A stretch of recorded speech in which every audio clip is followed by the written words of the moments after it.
बिस्मिल्लाहिर्रहमानिर्रहीम, अस्सलाम वालेकुम। मैं हूं सैबिक आज़मी, आप देख रहे हैं फेसबुक और यूट्यूब। आज की वीडियो में ये जो इमरान खान को सज़ा मिली है, इस पर मेरे तुर्की के दोस्तों ने और बांग्लादेश के दोस्तों ने पाकिस्तान की आवाम के नाम एक पैगाम भेजा। इस पैगाम को ज़रूर आगे पहुँचाइएगा, मैं आपको तफसील उसकी बताता हूँ। लेकिन जो खबरें हैं, इंसाफ का जनाजा बड़ी धूमधाम से निकल रहा है, लंबी लंबी सज़ाएँ, लेकिन खान है कि झुकने को तैयार नहीं।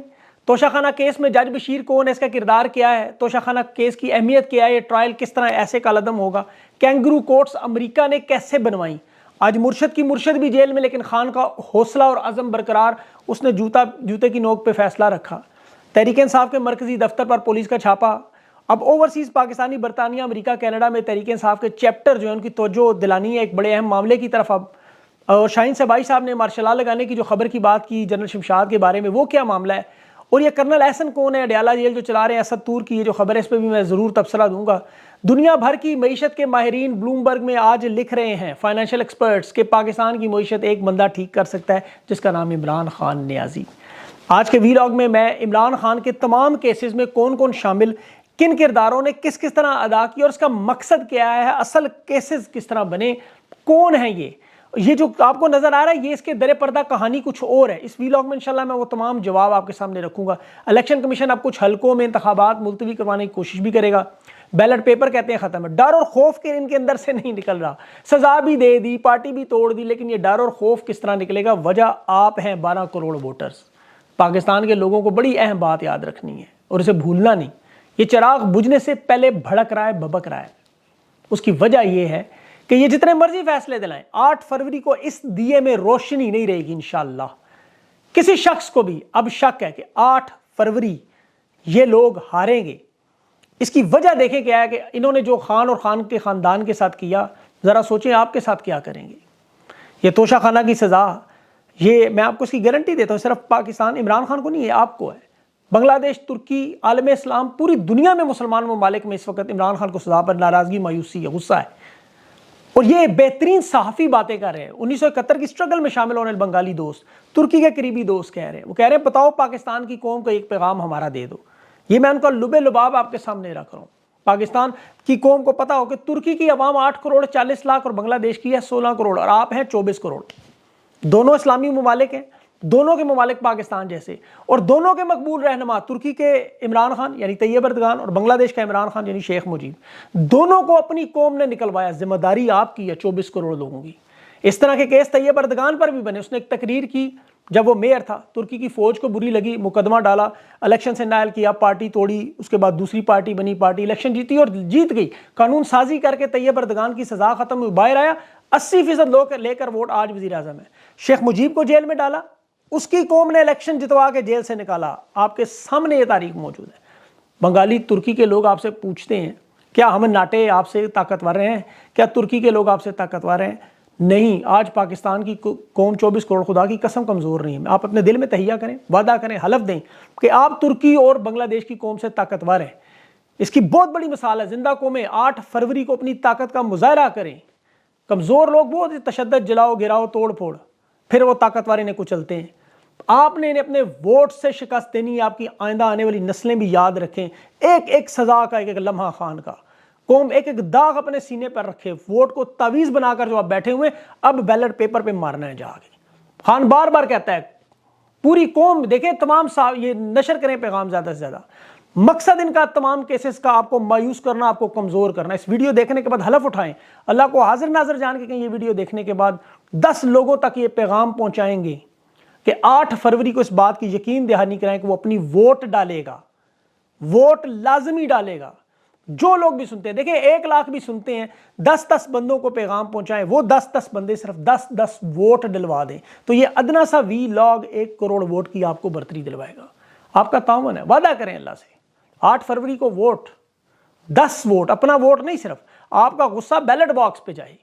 खुदा की कसम, अब ये इलेक्शन नहीं है, इंतखाबात नहीं, ये पुरअमन जिहाद है आपका। आपका खान कमजोर नहीं है, वो दलेर है, वो बहादुर है, ईमानदार है, सादिक है, अमीन है, मासूम है। उसके साथ अल्लाह की मदद है। मैं साबित कर सकता हूं किस तरह अल्लाह ने इमरान खान की हमेशा मदद की।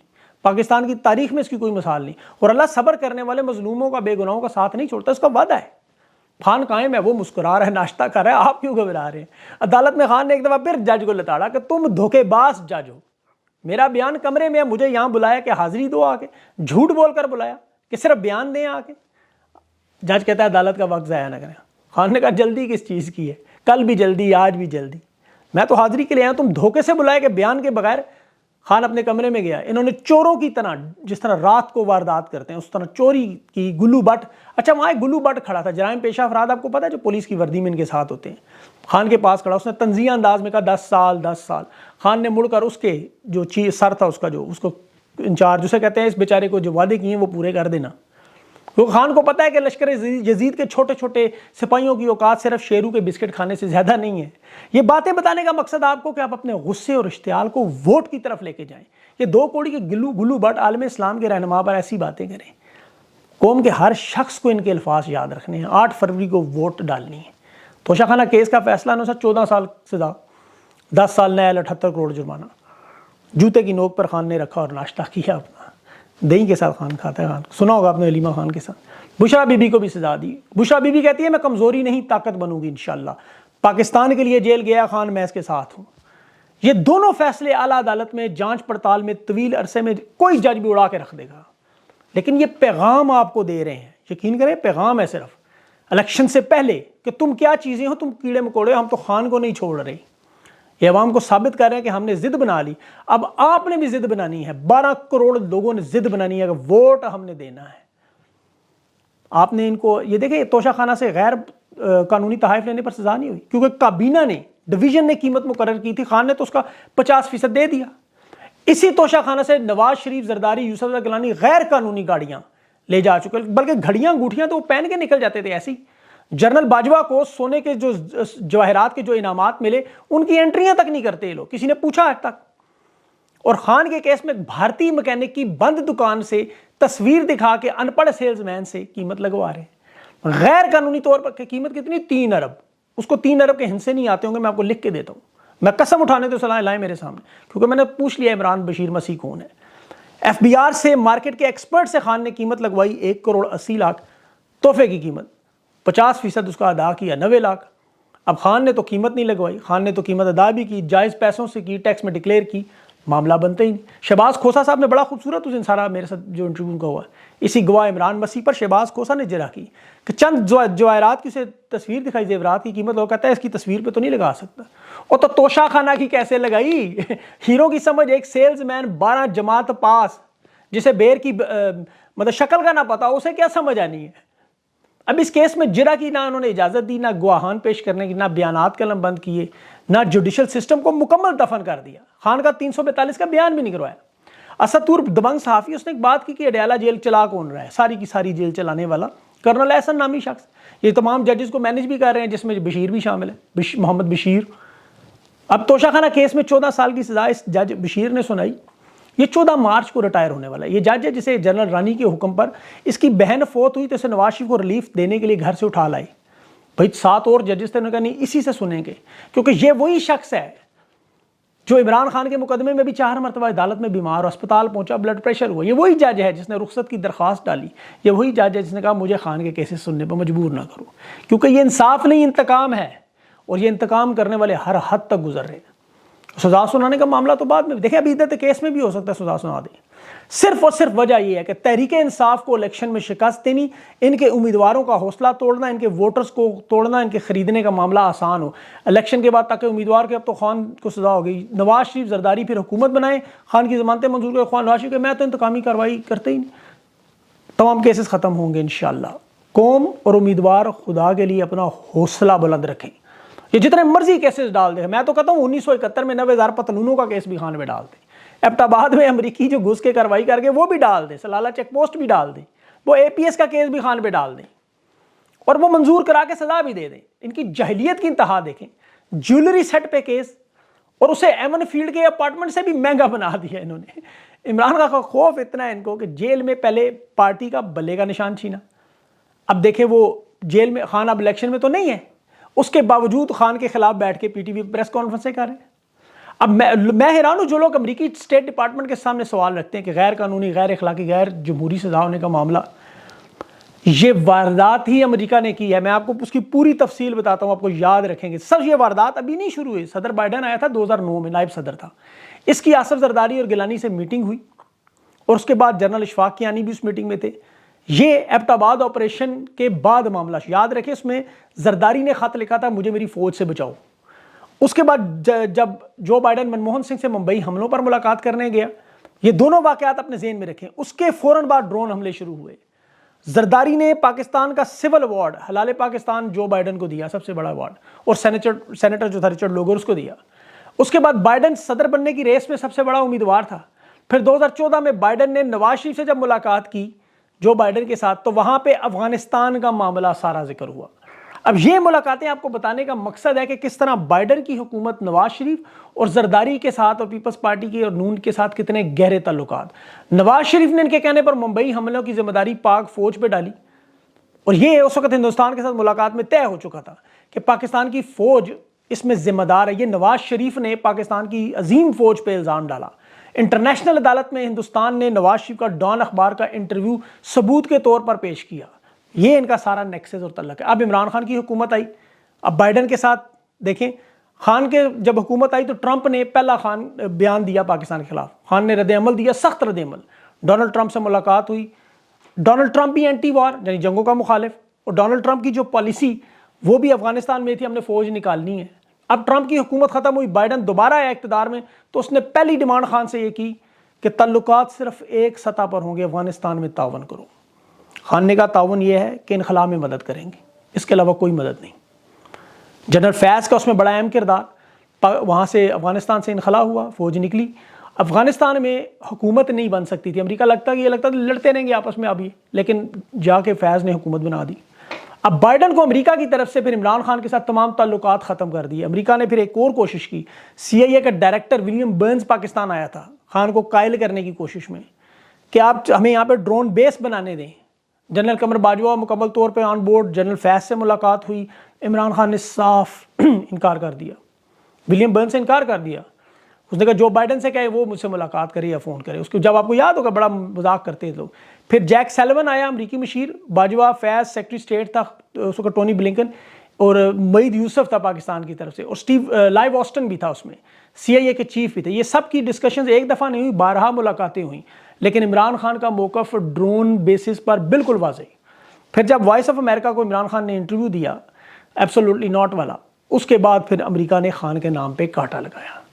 उसके बाद फिर साइफर आया, फिर खान की हुकूमत गिराई, फिर खान के खिलाफ आपको पता है अदम एतमाद आए, सिंध हाउस में जरदारी जिसके बाइडन के साथ ताल्लुकात मैं बता चुका हूँ, उसी को इस्तेमाल करके मंडियां लगी। जनरल बाजवा की मुलाकातें टोनी ब्लिंकन, जैक सैलिवन से, डायरेक्टर CIA से हुई। उसके बाद नवाज शरीफ को जो हिंदुस्तान की हमायत में जो अपनी फ़ौज के मुखालिफ बयान देता था, ये सारे बैठ के लंदन का मुआहदा बना कि किस तरह खान के खिलाफ केसेस बनेंगे, उसका आगाज़ हुआ। और मज़े की आपको बात बताऊँ कि जिस तरह जो बाइडन ने, अमरीकी एडमिनिस्ट्रेशन ने यहाँ डोनाल्ड ट्रंप के खिलाफ अमेरिका में केसेस बनाए, बिल्कुल डोनाल्ड ट्रंप के खिलाफ देखें पहला केस वही मुल्क की सलामती के कागजात का बनाया। आप हैरान होंगे कि डोनाल्ड ट्रंप पर भी इन्होंने कौमी सलामती के कागजात घर पर ले जाने का, उसे घर छापा मार के 100 से ज़ायद कागजात डोनाल्ड ट्रंप के घर से बरामद, हालांकि जो कि सदर के लिए एक मामूली बात है, लोग काम करते हैं घर ले जाते हैं दफ्तर का काम, ये कागजात सारे लेके जाए, लेकिन ये सरकारी कागजात है और बाइडन के घर से भी निकले, मजे की बात, लेकिन उस पर केस नहीं बना। आज तोशाखाना की गाड़ियां जिस तरह नवाज शरीफ की बेटी दिन दिहाड़े इस्तेमाल करी, जरदारी कर है, गिलानी कर है, कोई केस नहीं। खान पैसे भी दे रहा है तोशाखाना के तोहफ़ का 50% कानूनी तरीके से, फिर भी केसेस बने। तो वहाँ पे भी यही हुआ, ट्रंप का और बाइडन का यही हुआ। तो जिस तरह डोनाल्ड ट्रंप पे केसेस बने, उसके बाद दोबारा उन्होंने दूसरा बड़ा केस कैपिटल हिल का बनाया, जिसमें डोनाल्ड ट्रंप के हमायतियों ने हमला किया जी, और पाकिस्तान में 9 मई का केस बना। फिर डोनाल्ड ट्रंप पे भी किताबें लिखवाई, यहाँ इमरान खान पे भी हिजड़ों ने किताबें लिख दी। इखलाकी एतबार से डोनाल्ड ट्रंप पर भी इल्ज़ाम लगे, खान पे भी लगे। वहाँ भी जज तानिया चुतकान खरीदे गए, यहाँ भी ये सारे जजेस खरीदे गए। इद्दत का निकाह का वहाँ केस बना, यहाँ खान पे भी केस बनते रहे। 9 मई, साइफर, ये सारे मामला। असल मालिकान जो बाइडन एडमिनिस्ट्रेशन है और सहूलतकार जनरल बाजवा, नवाज शरीफ और जरदारी थे। ये हैं वो मौजूदा लोग और ये हैं वो सारे केसेस। ये प्लान वो कर रहे थे, इम्प्लीमेंट और एग्जीक्यूशन ये कर रहे थे। लेकिन अब एक प्लान हम बना रहे हैं 8 फरवरी का, जिसे एग्जीक्यूट आप लोगों ने करना है। आज इनकी साजिशें खत्म होगी, क्योंकि अफगानिस्तान सबसे बड़ा मसला था। ये नवाज शरीफ हुकूमत में आएगा, इन्हें ड्रोन हमलों के लिए बेस देगा, यहाँ अफगानिस्तान के खिलाफ महाज बनाएगा। चीन ने आज अफगानिस्तान को मुल्क तस्लीम कर लिया, पहला मुल्क। ओवरसीज पाकिस्तानियों का भी यहाँ पे अब देखें बड़ा अहम मामला है कि जहाँ से असल फसाद शुरू हुआ वहाँ पे काम करें। अमेरिका में अभी जो बाइडन जाता हुआ नजर आ रहा है, सारों को पता है अब ट्रंप की हुकूमत आने वाली है, और ये सारा फसाद वहां से शुरू हुआ, इसलिए इस फसाद को वहीं से खत्म होगा। अब जो दुनिया भर में इंसानी हकूक के चैंपियन बनते हैं, उनकी तवज्जो इस तरफ क्यों नहीं दिलवाई जा रही? तमाम तहरीक इंसाफ के जो चैप्टर हैं, आपके मरकजी सेंट्रल दफ्तर को पुलिस ने मीटिंग से पहले सील कर दिया। और भाई दुनिया की किस जमहूरियत में इस तरह की फस्तायत है? अब जो पाकिस्तानी अमेरिका में, कनाडा में, ऑस्ट्रेलिया में, बरतानिया समेत यहाँ जहाँ इंसानी हकूक के चैंपियन हैं, उन्हें बताएं किस किस्म के इलेक्शन है भाई। चेयरमैनशिप से खान को उठाया, ओहदे से हटाया, जेल में डाला, सजा दी, पार्टी तोड़ी, लोगों को जेल में डाला, उनके कागजात छीने, उम्मीदवारों को नाअहल किया, आज़ाद किया, उनके इंतखाबी निशान लिया, उनके हल्कों से बैलेट पेपर अब शॉर्ट कर रहे हैं, नादरा से तब्दीलियाँ कर रहे हैं, घोस्ट पोलिंग स्टेशन बना रहे हैं, मीडिया में बैन कर रहे हैं। अब यहाँ ओवरसीज़ पाकिस्तानियों का किरदार मुझे उस तरह नज़र नहीं आ रहा। माजरत के साथ कोई नाराज़ होता है तो बेशक हो, लेकिन यहाँ पर आपको थोड़ी एफर्ट ज़्यादा करनी होगी। ये एफर्ट अमेरिका में नज़र आ रही है किसी हद तक, वहाँ जो लॉबी बन रही है इस तरह की। आपको अपने तमाम ममालिक में जो इंसानी हकूक के चैंपियन है, जो जमहूरियत के चैंपियन बनते हैं, उन्हें आईना तो दिखाएं कम अज़ कम। और जिन्हें अफगानिस्तान नज़र आता है, वेनेजुएला नज़र आता है, बांग्लादेश नज़र आता है, पाकिस्तान नज़र नहीं आता। तो ये थोड़ी सी कमज़ोरी है, इसको आपको दूर करना होगा। दिन थोड़े हैं, पाकिस्तान के लोगों को एक काम करना होगा, वोट का, अपनी वोट का बैलेट पेपर पे ठप्पा आपने लगाना है 8 फरवरी को। और ओवरसीज़ पाकिस्तानी वोट नहीं डाल सकते, समझ आती है, आप वो पैसे ना ज़ाया करें जाके वहाँ एक वोट के लिए, वहाँ लोगों को दें। हकीकत बता रहा हूँ, जो ये अलीम खान वगैरह जो वोटें खरीदने की कोशिश करें, आप वहाँ लोगों की मदद कर दें, उनके होर्डिंग स्टिकर्स बनवा दें, बड़ा कुछ कर सकते हैं। अपना खास ख्याल रखें। इंशाल्लाह अगले वीक तक के लिए इजाज़त दें। अल्लाह हाफ़िज़।